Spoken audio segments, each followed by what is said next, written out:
खबर देंगे आपको लाहौर से। लाहौर के गंगाराम अस्पताल के नर्सिंग हॉस्टल में मर्दों के कयाम का इंकशाफ हुआ है। फुटेज भी सामने आ गई है। इसी पर बात करते हैं नुमाइंदा डॉन न्यूज नुमान लियाकत से।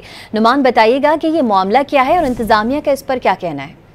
देखिए जी, ये खवातीन जो नर्सिंग है उनका हॉस्टल है जहां पर वो रिहाइश पजीर होती हैं और यहाँ पर तकरीबन 5 मर्दों के क़याम का इंकशाफ हुआ है और इसकी फुटेज भी मंजर आम पर आई है, जिसमें देखा जा सकता है कि जो मर्द हजरात हैं वो नर्सिंग हॉस्टल के एक कमरे में बैठकर खाना खा रहे हैं और जो यंग नर्सिंग है इनकी जानिब से ये इल्जाम आयद किया गया है कि नर्सिंग सुपरिटेंडेंट की मां पर इन मर्दों को यहाँ पर रिहाइश पजीर किया गया है। और इस हवाले से इन्होंने बाकायदा एक तहरीरी दरख्वास्त जो है वो मेडिकल सुपरिटेंडेंट को दी है, जिसमें उनकी जानिब से मौक़िफ़ इख्तियार किया गया है कि इस तरह से जो मर्द अगर नर्सिंग हॉस्टल में क़याम पजीर होंगे तो इनकी इज्जत जो है वो दाव पर लग सकती है। इस हवाले से नोटिस लिया जाए और नर्सिंग की शिकायत पर जो मेडिकल सुपरिटेंडेंट हैं इनकी जानिब से एक कमेटी तश्कील दी गई है जो ये मामले की छानबीन करेगी कि किसकी इजाजत के बाद इन मर्दों को यहाँ पर रिहाइश पजीर होने की इजाजत दी गई है। जी, नुमान लियाकत अपडेट करे थे, आपका शुक्रिया।